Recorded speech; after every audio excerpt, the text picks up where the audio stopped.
This episode is brought to you by Jira. Jira is the only project management tool you need to plan and track work across any team. So if you're a team of developers, Jira better connects you with teams like marketing and design, so you have all the information you need in one place. Plus, their AI helps you knock out the small stuff so you can focus on delivering your best work. Get started on your next big idea today in Jira. Deciding which credit card or loan is right for you is like trying to choose where you want to eat for dinner. Except when you finally get to the restaurant, the menu's riddled with jargon that no average foodie could understand. So at Credit Karma, we keep things simple. We show you personalized recommendations that align with your money goals and help you turn the confusing fine print into terms you can actually understand. And as a cherry on top, we provide a detailed overview for a new card or loan before you apply. That way, we can help you make decisions faster and with more confidence. Download Intuit Credit Karma today to get started.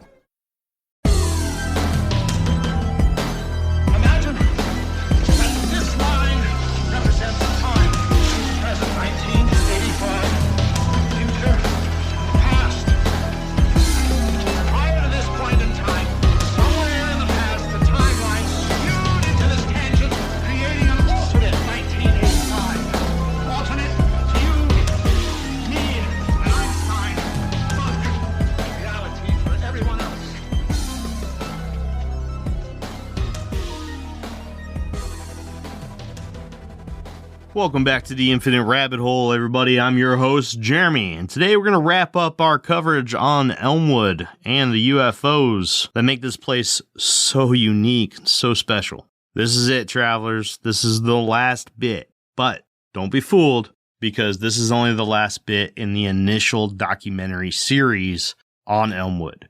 We will be revisiting this topic quite a bit as we gather more and more information, hopefully from people who have witnessed UFOs in the sky over Elmwood themselves. With that being said, if you are listening to this and you are one of those people that we are looking for, actually, honestly, if you have witnessed UFOs and you have a really cool story to tell, or anything, honestly, within the realm of what we cover here on the Infinite Rabbit Hole, whether it be Bigfoot, whether it be a spirit, whether it be an NDE, whether it be UFOs over western Wisconsin or wherever you are from, let us know. We would love to hear your story, and I'm sure the rest of the world would too. I'm not going to hold you up there, travelers. One reminder though, if you did enjoy this series, please give us a 5-star rating, and if you are feeling really generous, give us a review. Let the world know how you feel of the Infinite Rabbit Hole. This helps out immensely, and it is absolutely free for you to do.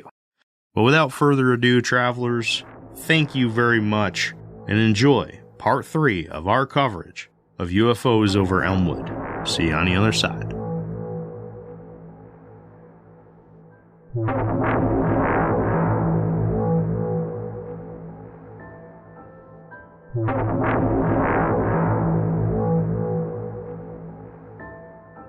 A landing spot. In February of 1988, in front of a crowd of 200 people, a quote-unquote landing spot for UFOs was proposed to be built on an undecided parcel of land by a businessman from Chippewa Falls by the name of Tom Weber during a press conference at Elmwood High School. Quote, "This is man's grand attempt to reach out and make contact, not a backyard operation." One source did mention the land directly across from the quarry on County Road P, where Officer Weber had his second experience, but I was unable to confirm this with any other sources. According to a CBS News broadcast from April 8, 1988, the project was to cost $50 million, and the Chicago Tribune adds details that Weber needed $25 million to buy the land and establish the facility, and another $25 million to operate the 2-square-mile building with a 300-yard in diameter landing pad, heavy radar installments, scientific labs, and housing for the workers and scientists of the facility, all topped off with a brilliant display to the heavens that would announce their presence to the aliens that passed by. According to the book The W Files, True Reports of Wisconsin's Unexplained Phenomenon by author Jay Rath, the facility was sketched out by NICAP's Donald Kehoe and would employ about 200 people ranging from scientists and security to janitorial and maintenance personnel. The two ways they planned to do this was with skyward pointed lights and by depicting a large picture of what Tom Weber created to be a translational piece to send his message and what our intentions are. The intentions being meeting them face to face in a friendly manner, of course, and the image showed a lone alien and a lone human in their own separate bubbles with dotted lines with arrows pointing to a third bubble where it showed the alien and human shaking hands. And below that bubble was a two-dimensional depiction of a circular landing pad. This invitation to the heavens went through a few different ideas before finally landing on the image previously described, one of which was a geometric design of a triangle, circle, and square interlocked. Another was a musical of sorts that included costumes and actors, similar to a Broadway show. There was even an idea about having an enormous image of a man and woman having intercourse that was mentioned in Blum's book. Obviously, this last one didn't have a chance.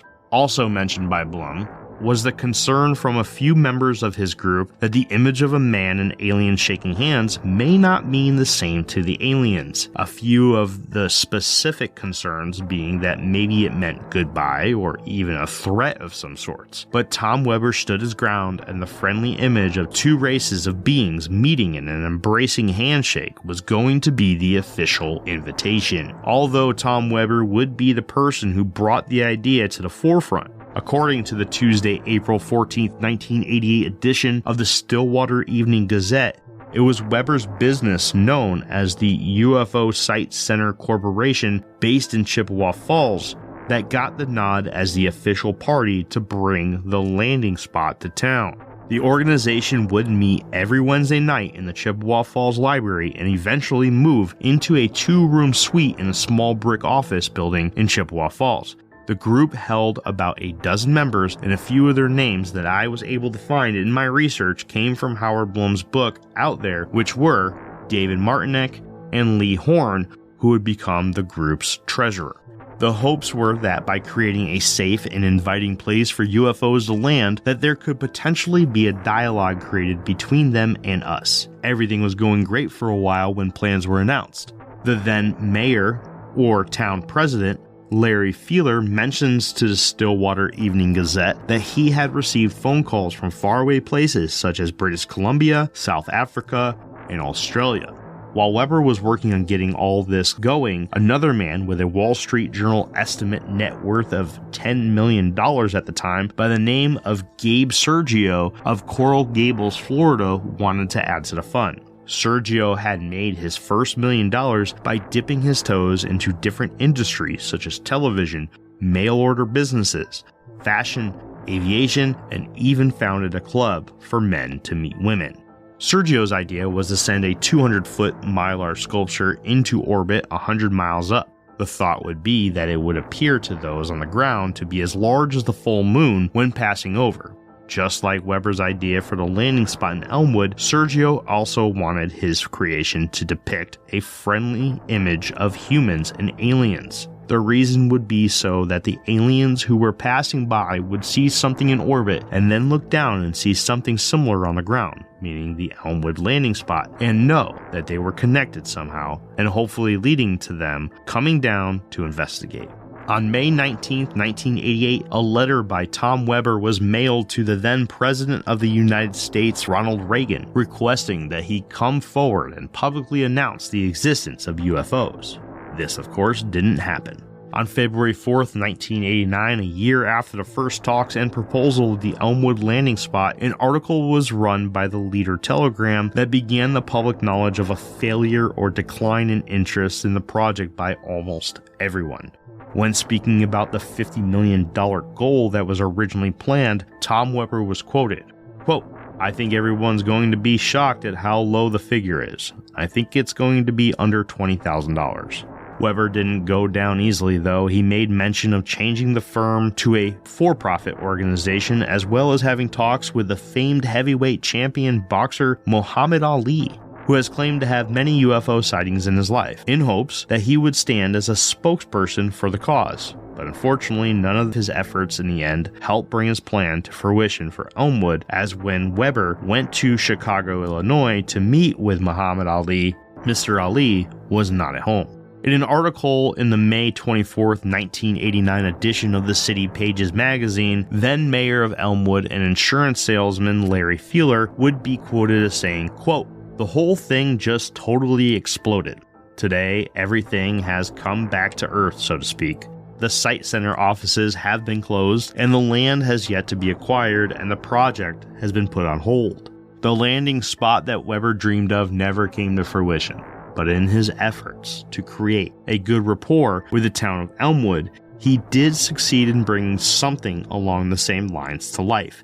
In the June 1st, 1980 edition of the Pierce County Herald, it was announced that, quote, renovation plans are underway in downtown Elmwood to restore a former pump house just west of State Road 72 near an old fire hall for future use as a UFO information center. Unfortunately, this is no longer the case, as it is simply a storage space for the local Legion, but at least he did accomplish bringing some structure to the subject of UFOs in the small town of Elmwood. Other landing pads. The truth is that there have been a few different UFO landing spots built throughout North America, the first of which, according to GuinnessWorldRecords.com, was in St. Paul, Alberta, Canada, as part of the Canadian Centennial celebrations on June 3, 1967, by the Honourable Paul Hellyer, the then Canada's Minister of National Defence. Although much smaller than the one that was proposed for Elmwood, the St. Paul landing spot still stands as a 130-ton large concrete structure. Since then, there have been a few added to the list. One has popped up in Bakersfield, North Carolina at the Willis Observatory, as well as Lake City, Pennsylvania, where in 1976 a UFO landing site was constructed at the entrance of the community park in celebration of the town's bicentennial celebrations. This information came from LakeCityBorough.com. And in El Cajon, California, where the space cult known as the Uranus Academy of Science built their own pad to welcome, quote, 33 ships of the Federation in the year 2001, with information coming from RoadsideAmerica.com. Looking outside of North America for a moment, a landing spot was erected in the foothills of Mount Fuji, Japan, where an unnamed millionaire came up with a design after being contacted by a being of superior intelligence. Situated on a 5-acre complex resembling a temple, highlights a 10-foot thick and elevated reinforced concrete and asbestos slab that measures 40 by 60 feet. But the most elaborate attempt would have been that of the Starlight International Landing Spot in Austin, Texas, where Ray Stanford erected enormous lights, radar system cameras, among other very expensive and elaborate additions in 1975, but has since been abandoned. But the one that is the most interesting landing spot in relation to the proposed one in Elmwood was the one that was established by a woman who was present at Weber's initial news conference in the Elmwood High School Gymnasium by the name of Susu Jeffrey. Jeffrey did not believe that the landing pad had to be something so enormous and grand, so she built one, 18 feet in diameter, made completely out of pebbles from her property in Minneapolis and the Mississippi River, and was completed shortly after Weber's announcement. The press, Hollywood, and opinions. As mentioned before, the small town of Elmwood, which according to the 2020 census only houses 683 people in total, has had its time in the limelight. Unfortunately, in the case of the Geraldo television show in February of 1988, it was less to spread the word of incredible events happening in Elmwood, but rather seemed to be more set on comedy, with some seeing it as ridicule of the town and those that appeared on the show. In Geraldo's opening statement in the episode that highlighted key figures of the events in Elmwood, he drops the less than hilarious yet snarky lines, quote, coffee, tea, and E.T., and the Pan-Alien Airways when referring to the famed landing spot, which consistently sets the environment for exactly how the episode of Geraldo is going to go. To be honest with you, I did watch this episode, and yeah, he did make some snarky lines there at the beginning, but honestly, I thought it was a really good, informative episode. There were some people in the crowd who, took their moment in the spotlight to be able to take some jabs, but for the most part, I think the episode was very informative, and if you want, you can see this episode. I watched it on YouTube. You'll see the likes of Mrs. Carol Forrester, Mayor Fielder, Tom Weber, and a few others. The town's events would also show up in articles from many different local newspapers, national publications such as the Chicago Tribune and Qui magazine, which included a map and story by Lee Frank. There was even the fictional novel The Doomsday Conspiracy by Sidney Sheldon, which mentions Elmwood and its events briefly. Then there was mention by Warren Betts, a writer with 20th Century Fox movie production company, that claimed he was interested in learning more about the UFO encounters of Elmwood for a potential inclusion in a screenplay he was working on. Fielder would even make mention of a possible Spielberg film being shot right in Elmwood. Then there was the day a helicopter full of a crew and equipment showed up on the town's doorstep ready to introduce them to the world. The crew spent 3 days interviewing everyone in town that would talk to them, and the segment that would ultimately air on the April 8th, 1988 edition of CBS News with Dan Rather.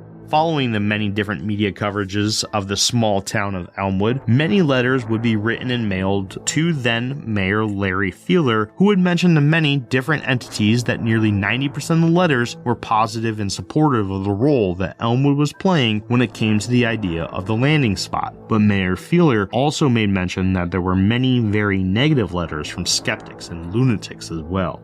This was also reflected in the population of the small town, as many were very pleased with the possibility of an increased revenue for the town due to tourism alone.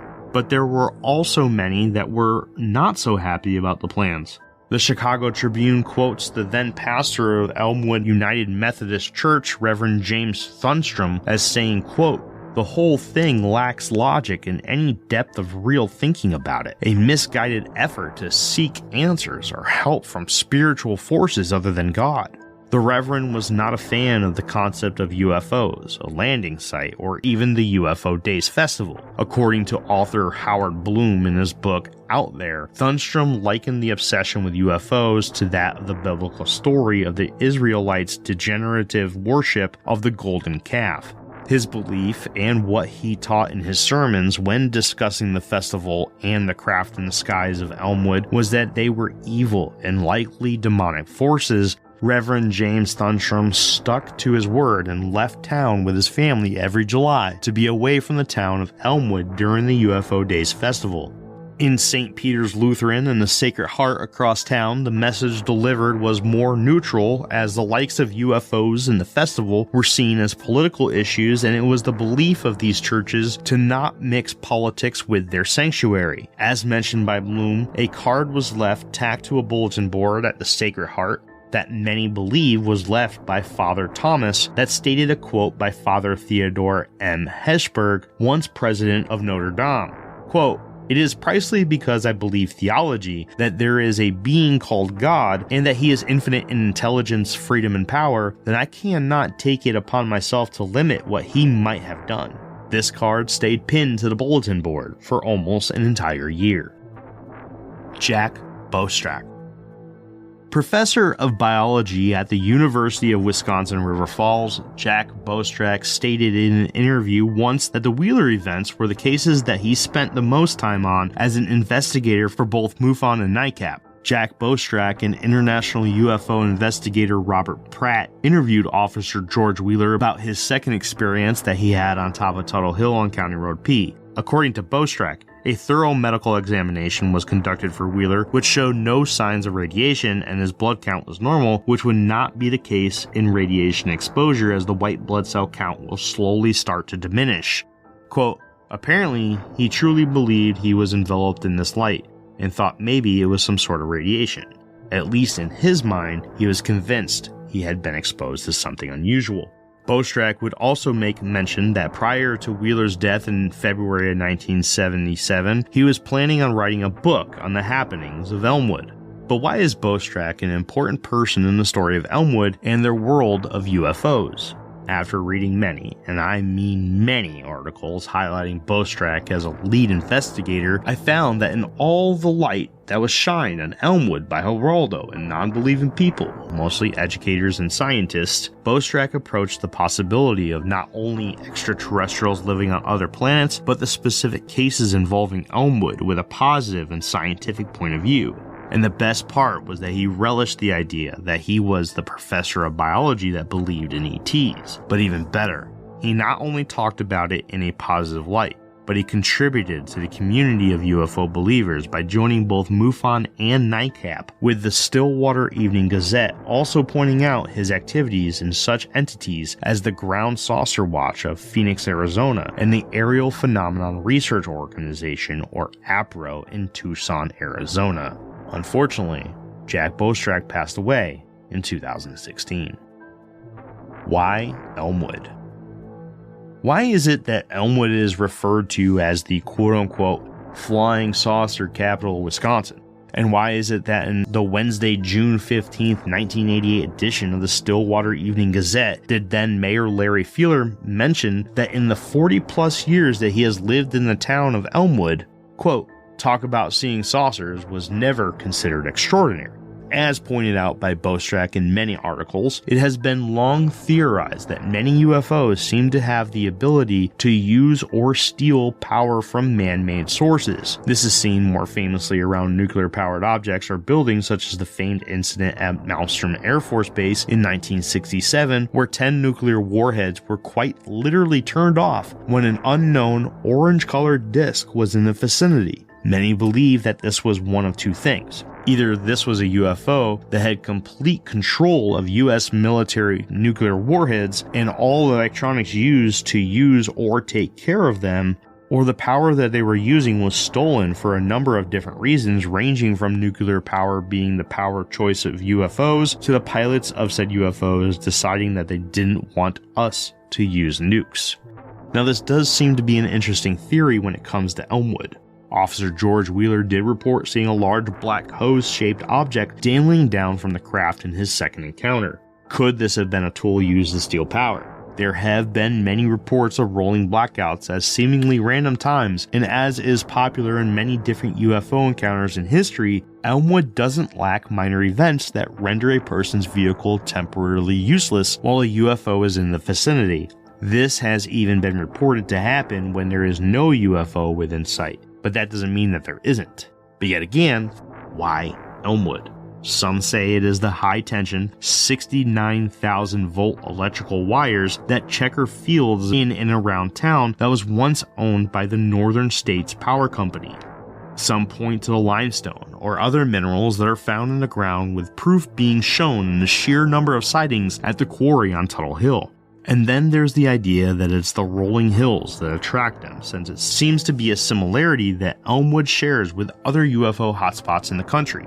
It was even stated by the 1990 UFO Days Queen first runner-up Catherine Roche, quote, it might be because they want to study a rural atmosphere. Maybe it is exactly what Tom Weber described for his reason to Mayor Fielder, as transcribed by reporter Marcia Nellison of the Janesville Sunday Gazette, printed in Howard Blum's book Out There. Quote, the only collective message that mankind has ever sent them was to try and shoot them down. Maybe they just want to land here. Truth is that there seems to be nothing that separates Elmwood from any of the neighboring towns, cities, or rural areas that would make this place stand out as an attraction for UFOs. There are no huge power plants, enormous military bases besides a small Army National Guard facility 15 miles away in South Menominee, or suspected top-secret facilities anywhere near Elmwood. It's just 1.54 square miles of rural Elmwood. But one thing is for certain, there are strange things in the sky in and around Elmwood, and the encounters are ongoing. As author, journalist, and investigator Howard Blum, once representing entities such as the Village Voice, Vanity Fair, and the New York Times, expressed to the Publisher Weekly magazine in their August 17, 1990 edition, quote, if any place can be called the nation's UFO capital, it may well be Elmwood, Wisconsin. UFO Days. According to the book, Wisconsin Legends and Lore by CHRONICLES, Wisconsin has a total of 3 UFO capitals of the world, with each having a UFO Days Festival of their own, one of which being Elmwood, with the other 2 being in Belleville, which holds its festival annually in October, and Long Lake holding theirs in July, with their UFO Days Festival being the only one spelt with a Z at the end rather than an S.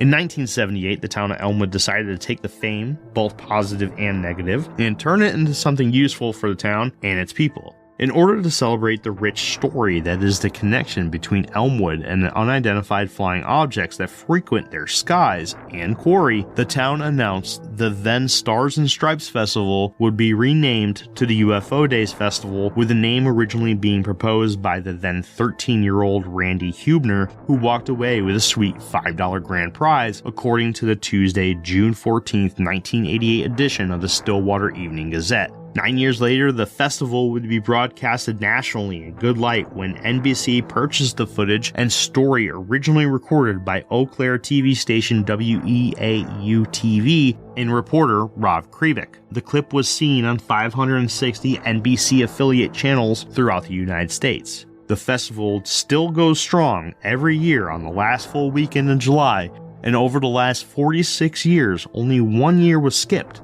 that being for the coronavirus COVID-19 in 2020.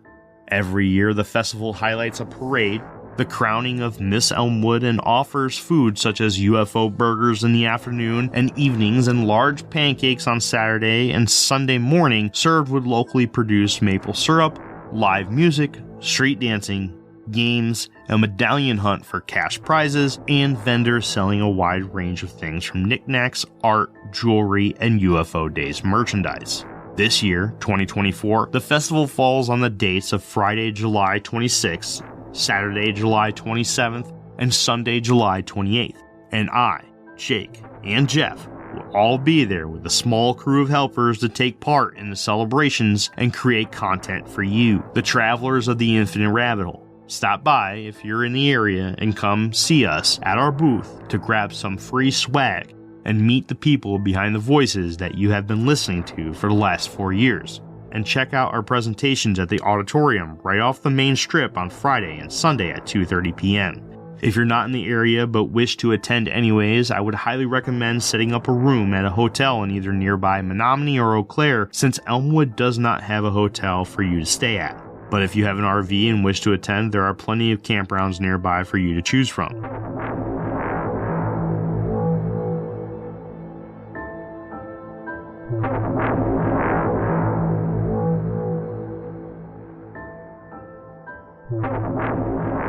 And that's it, travelers. That is all that I have on my coverage of Elmwood and the UFO Days Festival, which, yet again, myself, Jake, and Jeff will be a part of this year on Friday, Saturday, and Sunday, the 26th, 27th, and 28th of July. Please stop by. Come say hi. We want to meet you. We want to say hello. We want to meet you. We want to shake your hands and thank you in person for listening to the show. And if you're still listening, just like I announced on last week's episode, if you come by the booth and let us know what the 100th episode of the Infinite Rabbit Hole was, we'll get you a sticker for every adult in your group and a temporary tattoo for every child.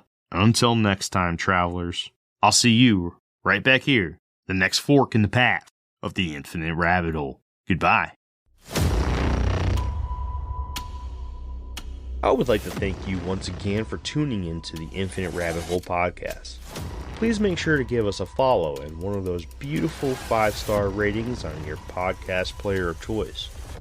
If you would like to join the conversation and stay up to date on all things Infinite Rabbit Hole, head on over to Facebook and search for the Infinite Rabbit Hole Facebook group.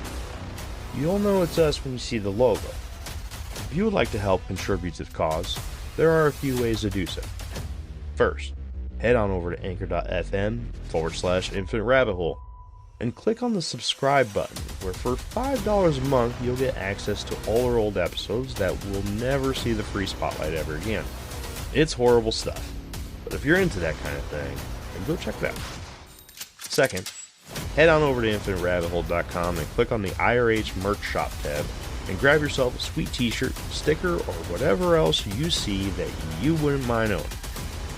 Until next time, travelers, I'm Jeremy, and I'll see you at the next fork in the path of the Infinite Rabbit Hole. Bye.